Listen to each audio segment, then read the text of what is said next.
Hello and welcome to everyone. Last lecture of the week, 10th week. So in the first 4 lectures we have discussed about the various volatility models. So today we will see how we can use those volatility models to analyze the stock prices. So obviously we can use those volatility models for the various different other purposes, but here we are going to discuss how we can measure the volatility of a stock prices and how we can assess and evaluate those different models. So today basically we'll talk about the historical and the volatility models. Then we'll also discuss about the ARCH and its generalized version, GARCH, that is the generalized autoregressive conditional heteroscedasticity model. Then its different extensions we'll talk about. So as usual here we have a project folder where we have stored the 2 script files. One is stored as the historical and arch.r. So this is all about the historical volatility model and implementation of arch. The second is named as GARCH. So let us start with the historical and arch. So to open this we have to click it on. So once we click it here, so here you can see it has been opened. So as I have discussed that earlier also, whenever if some of the packages which is required in this particular script file and it is not installed into the system, you will get this message with the you will get this warning message. So it says that these are the different packets which are not installed into this system. So do you want to install or don't so again? So obviously we wanted to install. So either you can click it here or individually using these commands we can install one by one. So let us use this shortcut here and let it install all those packages. So once we click on the install, we are getting message install historical arch dependency. So that means what are the packages we require to implement the functions used in this particular script file is being installed. And here we can see this green progress bar for the different packages installation, and here we can see a red button where it is written stop if you wanted to stop the installation. And it till now it is being installed. So let us repeat the other things which already we have discussed in the earlier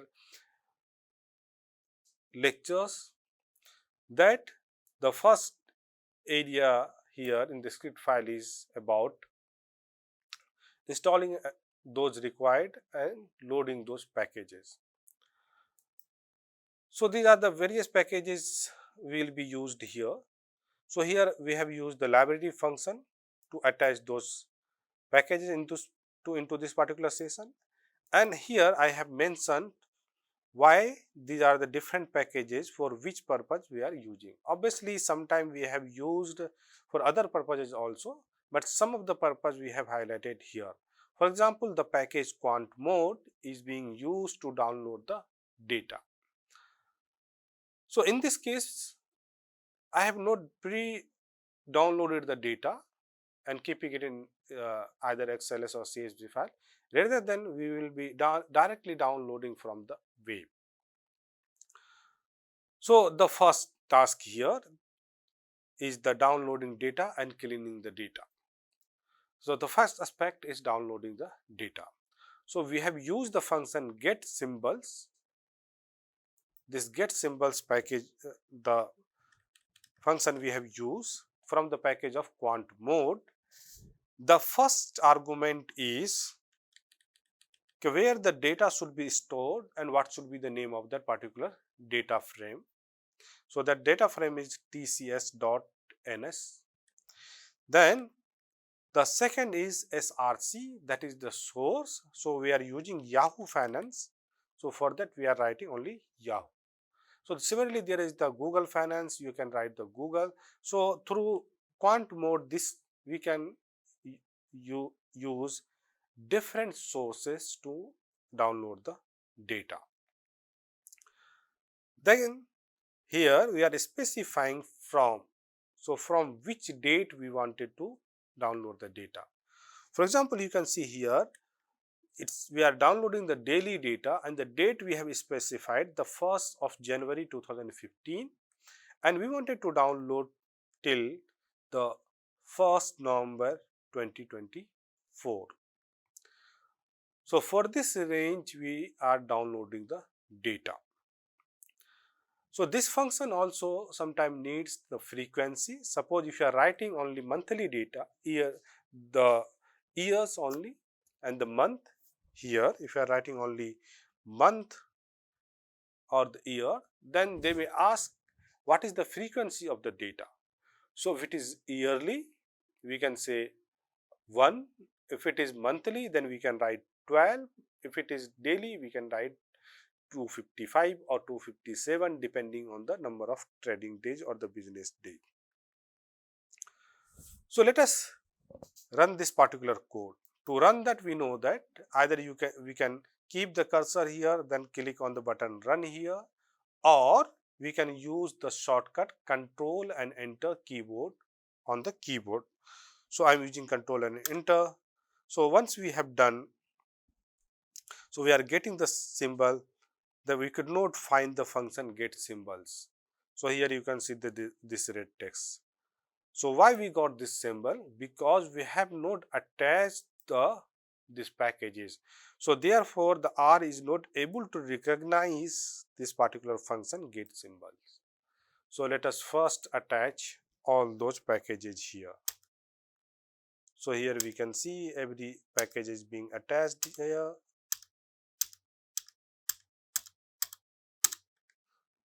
So once we have attached, let us again rerun this particular get symbols. So once we executed this command, here you can see the symbol. So here we can see that we have got this object here tcs.ns, and it says that it is an XTS object on this. If we click it here, it will show the different columns and their names and their structures also. So XTS is basically the time series framework, so we are using that. Then here we are extracting the necessary columns. So suppose we wanted to view this data here, so we can say it has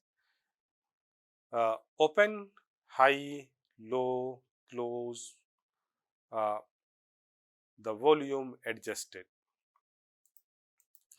So basically here this particular thing we are using is for the downloading. So what is it is called? It is called a ticker.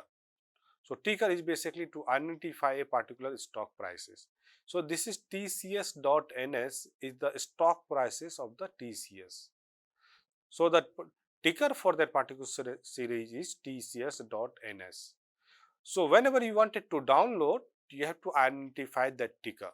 So obviously the easiest way is to go to the Yahoo Finance and search the company name and the stock prices. Then you will see the corresponding ticker that we can use it here to download that. Then from that we are extracting only one column, that is the for that what we are using here this data. Here what we are doing, if there is any missing values, then obviously we will not be able to use these models. So here using the function na omit, that is I am asking is keep those rows where we have the missing data. Before that, if you wanted to see whether there is the missing data or not, we can use is.na. So here basically we are running this and storing that into the stock data. So that you can see, observe here, the another object has been added by the name of stock underscore data. So this is it. Now let us check the head of the data, that is basically wanted to see the various in the beginning of some of the observations. So here we can see those different observations we have. Now here we are calculating the daily log returns of this stock data.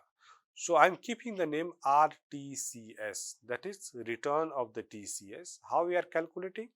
That is, the function is daily return. Remember here D is the small and in return R is the capital. So if you select, you can see here this particular details of the particular function. Now from that stock data I am using only the close, that is the CL. So here we have CL, and we are using this to use the closed series, and here I am using the function type log. So if you hit enter, so you can see another object we have here. If you click, you can see here we have the daily returns of this close prices. Now we are using the different methods to compute the volatility. If you remember from the previous lectures of this week, we can calculate the volatility from close to close, or we can calculate the Parkinson's volatility using the high and low difference, or we can use the German class volatility, where we use the concept of high and low, and we also use the concept of open and closed. So in the first case, we are calculating the volatility using the close to close prices only. So for that, this is the name I am keeping, volatility, CC means close to close, and here standard deviation is the function to calculate that. So this is the standard deviation, the function. Then what it is needed? It needs the first the data, that here we are using RTCS. NARM, that is not random, is true. Then square root 252. Why square root 252? Because the trading day. So for daily it will be 252. For monthly it will be 12, and so that's how basically we use. So we are analyzing this volatility using the 252 trading days. So here calculate.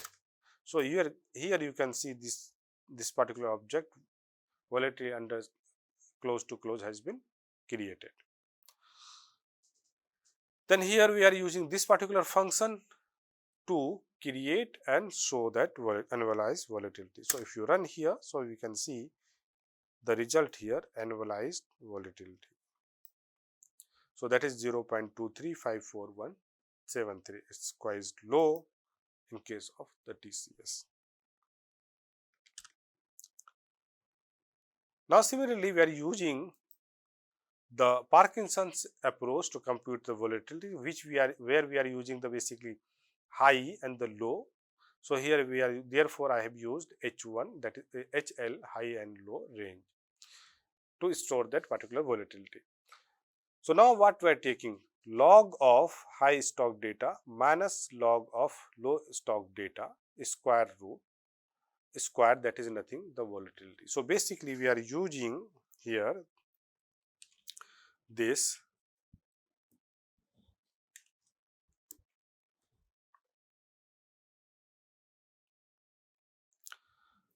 to calculate the high low volatility. Basically we are using high low volatility, that log of high observation minus the low observation and square of that.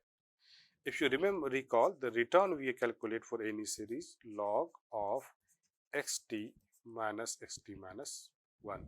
So similarly we are creating here return, then squaring it as a measure of the volatility. So that we have done here. So let us quickly implement that. So that is basically a square of the return we have done. Then in the next step we are calculating the volatility. How we are calculating? A square root of sum of that range and no random true divided by 4 into number of raw stock and data into log of 2. That's the basically formula we have used to calculate the volatility.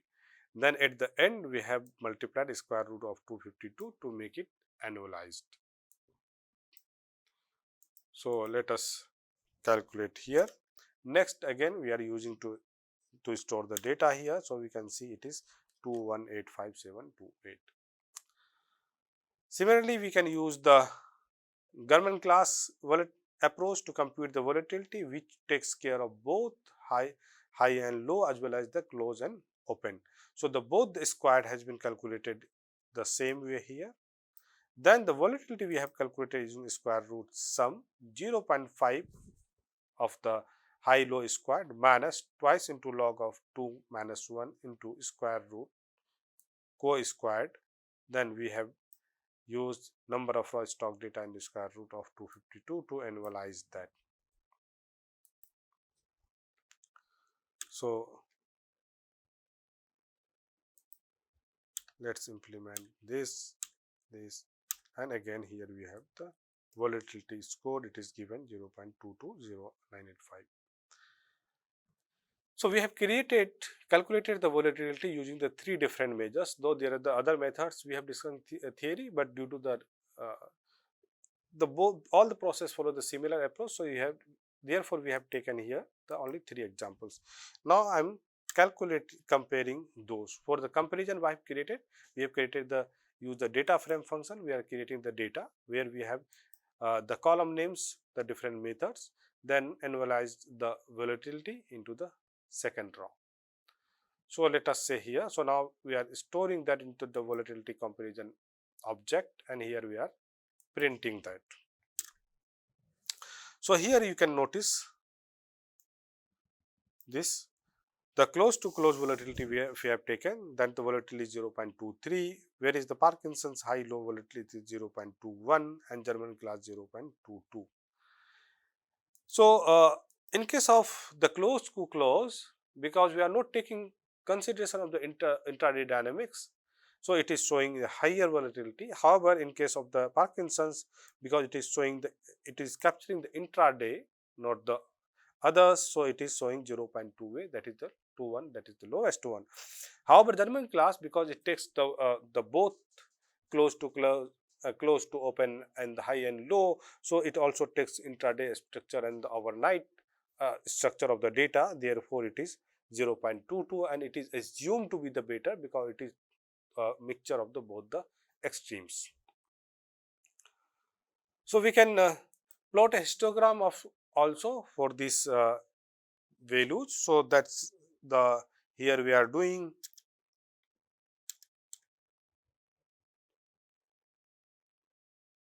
that we have plotted that different close to close German class and those annualized volatility we have taken here.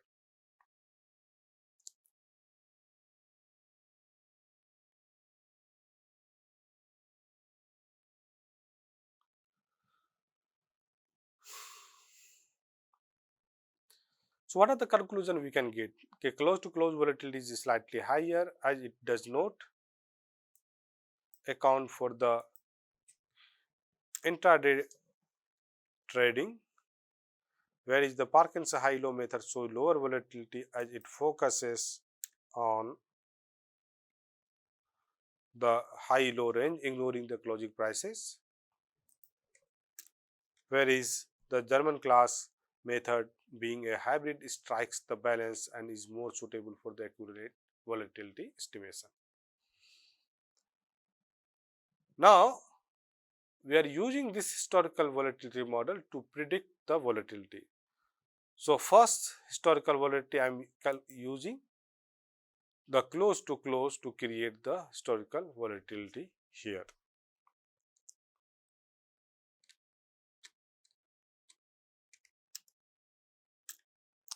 So, that is 0.23. Now, we are using the simple moving average to predict the volatility here. So, the SMA volatility is the simple moving average volatility. So, that is the function is roll apply, then the data name, then we have what is the width So what is the width of the window for the rolling? Then we have used the function here function x, standard deviation x na arm true, and in multiply square root 252 basically to analyze the volatility. So here we can use this.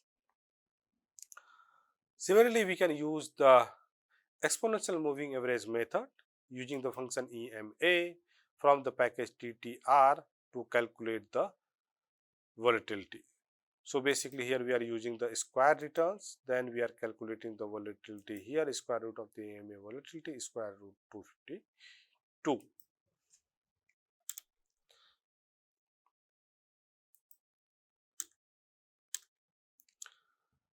Then we have used the exponential weighted method where we give the more weight to the recent data. So that's basically we have done. So here we are using the lambda 0.94, and this is the where we are storing the result, and the function is this. So let us run here.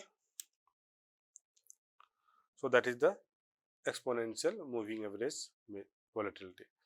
Now let us combine all those volatility. So we have combined those volatility in the volatility difference folder here. So this is the combined volatility folder of this. Now let us remove the NAs in that here. So here, because we have used the rolling window, so some of the NAs will be there. So let's remove those NA. So for that we are doing volatility NA omit. Now we can see head of the volatility here, simple moving average, exponential moving average, exponential weighted moving average. Now for this comparison sake, let us plot that particular data. So this is the base plot, the function plot we have used, then the data, and these are the different aspect of the function we have here. So once we have plotted, you can see here this is the volatility we have, and this is the close to close volatility we have. Now let us add the other volatility lines here. So this, so let us like, so the blue one is the simple move, so we can zoom it out. So this, if we can see here, that simple moving average, exponential moving average, exponential weighted moving average. So this is the basically we have seen, and there is very marginal difference we have in the volatility estimation despite the different volatility approach. Then next, now we are turning to the ARCH model, that is autoregressive conditional heteroscedasticity model. So first thing, we are converting the data into the time series framework. So for that we are creating date and index. So what is the date? That date in index from is the data itself. So date we are creating here. So if you click on the date, so you will see here basically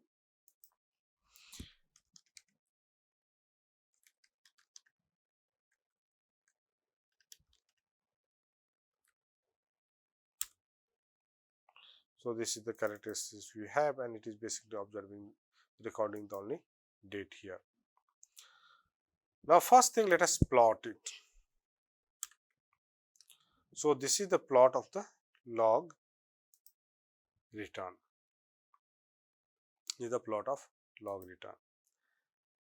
The same plotting we are doing now, we are instead of using the base function plot, we are now using the ggplot function from the package ggplot2. So here the data reference I am giving. Then this is AES, basically which stands for the aesthetics, where in Y we are writing daily returns, that series, X you have to have the date. Now which kind of graph we are going to draw? So we are going to draw a line graph. So for that we have geom line, then color blue, size 0.75 plus labs, that is axis labels, and the other labels. So what is the title is this, y label is return. So let us execute this particular here. So we can see that plot has appears here. Now if you recall from the earlier classes, by looking the graph of this, we can guess that the data is stationary in nature. So once we have then we go for the test for the presence of arch effect. So for that we use the command arch and test from the package this fintest. So from this package fintest, we take the command arch test to examine or the existence of the autoregressive conditional heteroscedasticity feature into the data. So for that we have used this arch test, which we have the results we have stored in this particular package object. Then we are running this. So now you can see here the result. So this is ARCH LM, that is ARCH Lagrangian multiplier test, that is autoregressive conditional heteroscedasticity Lagrangian multiplier test, where the null hypothesis is that there is no arch effect. So to accept that, we have to have the high probability value. However, here this, if we can observe, this is nothing but 6.8 to the power 10 to the power minus 11. That means that particular number divided by the multiple of that particular 10. So from here what we can observe, we are not able to reject the null hypothesis. So from the result here we can see that we are not able to accept the null hypothesis because the p value is very close to 0. That means we are rejecting the null hypothesis, and null hypothesis is there no arch effect. However, it is shown that there is the arch effect. That means the arch model should be implemented. So for that we use the package RU-GARCH, though there are the 3 packages available in R to estimate this volatility models. One is the time series T series, which we have earlier used. Then another is F-GARCH, and third one is RU-GARCH. Empirically, it has been observed that RU-GARCH is a better package compared to the other 2 packages. So here we are going to discuss this. We are going to use this RU-GARCH package.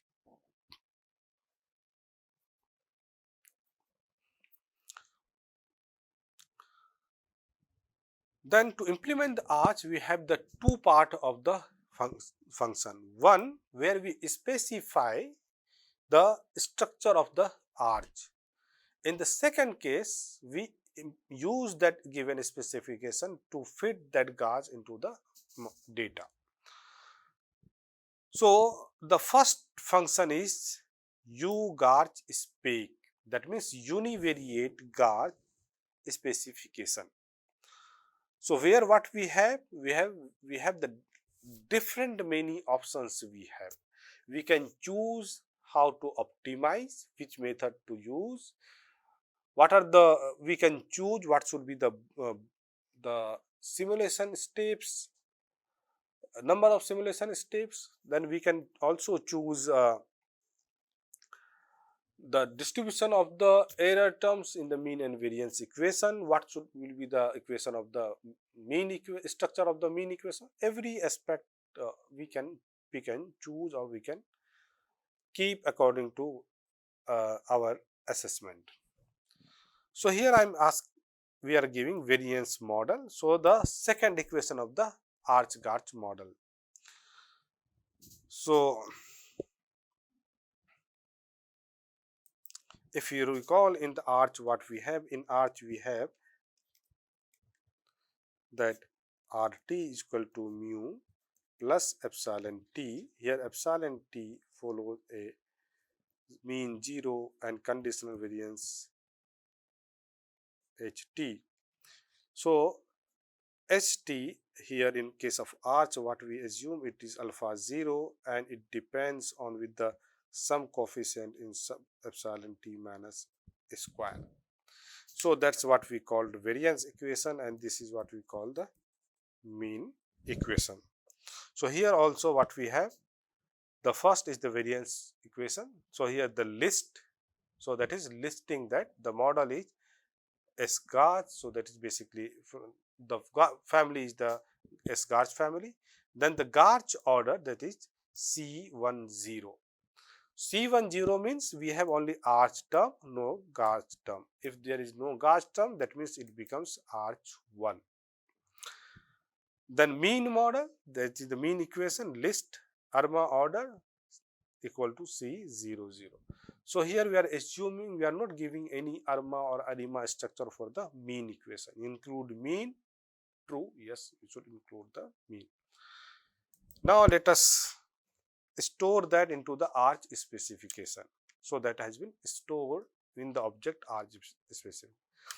Now we are going to using that specification fit the ARCH model.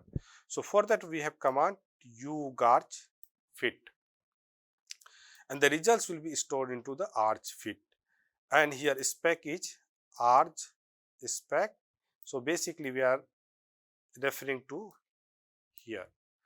Now data RTS. So let us run here this. So this has been executed and stored the results into the ARCH underscore fit. Now let us display the summary. One is the print. So if you are using the print, so whole detail it gives here. So the first we have the ARCH terms mu, omega and alpha 1. So what we can observe, none of the coefficients are significant here. So which is a red warning that we have to think and look deeper to perfectly use the model. So these are the standard errors and log likelihood information criteria is given here. So these are the result of the GARCH fit. So here we can have the different sections of the here. So the first is the name GARCH model fit. Here this is the conditional variance dynamics is given. So here we are assuming only GARCH 1 and 0. That means we are only concerned with the ARCH effect, not the GARCH effect. Mean model arithmetic is 0, 0, 0. That means we are not assuming any structure for the mean equation.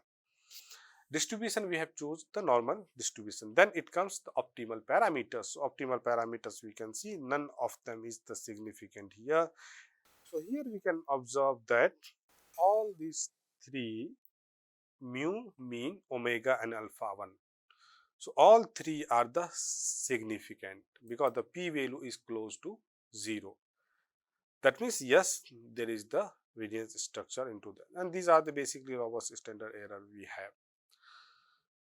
Now then we have the information criteria. Information criteria often used when you have the different structure of the ARCH model, or if you want the ARCH and GARCH, if you wanted to compare the different models.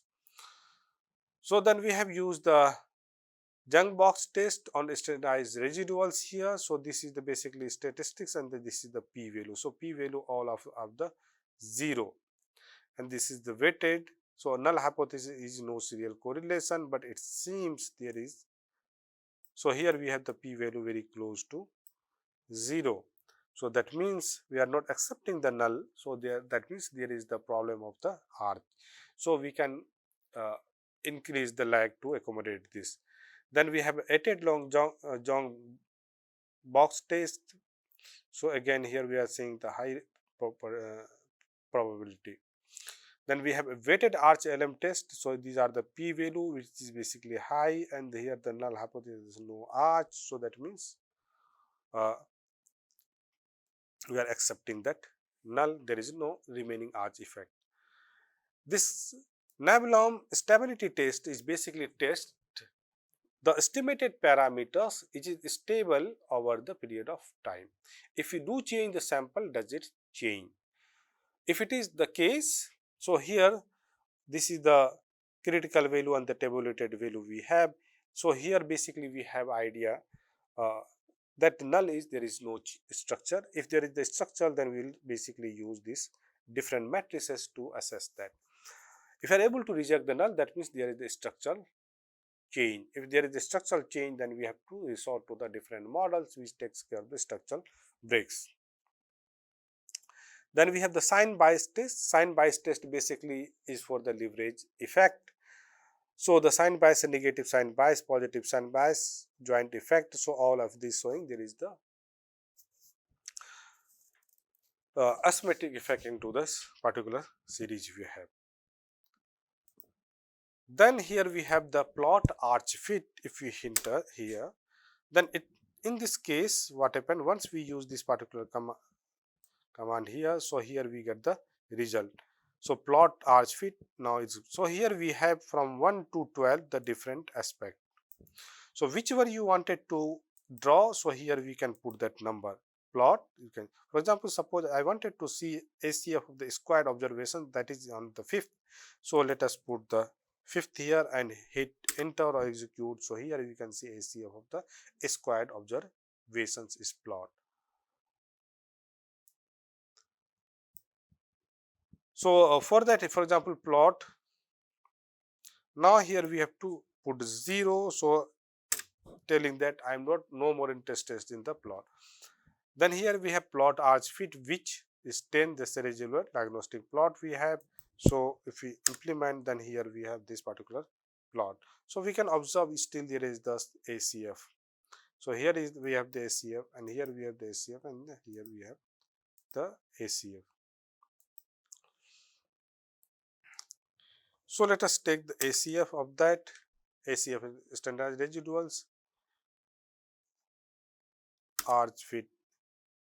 So if you are putting arch fit, so it will have the different models it has been stored. So again I am using the language test. So here now we can observe that result is that the residuals we have done where the p value is equal to 1, then this test statistics we basically we have null, there is no autocorrelation. So that means there is no autocorrelation, accepting that. Then here we are extracting the conditional variance from the arch model. So the conditional sigma here is the sigma arch fit. It is basically gives the sigma, but we know that the variance is nothing but the sigma square. So the function to extract that is the sigma. Then we have to give here the estimated model where we have stored the results. So let us execute this. So here we have then the conditional variance is nothing the sigma square. So the what we have done the conditional sigma square. So here this conditional sigma square.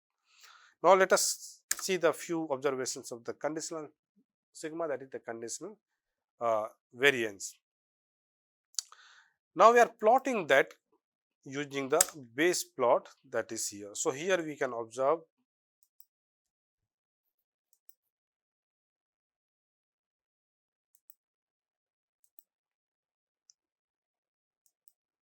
so this is the particular estimated conditional variance from the arch model we have. So here we can see a huge spike in around 20.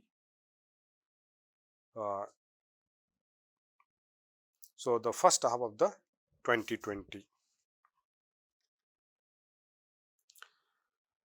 Then again convert that variance into the standard conditional variance. So here we can converting, then we can plot that also, so which looks the similar here. Then next we are forecasting the next day ahead. So here forecasting, for that we are using the function ARCH forecast here this. So forecasted value here, and this is the basically for the next 10 observations we have the forecasted arch values here. Now to assess this the forecast, specifically when we have the multiple models, then we can compare the forecast accuracy of the different models. For that we have the different matrices, that is the mean absolute error, mean absolute percentage error,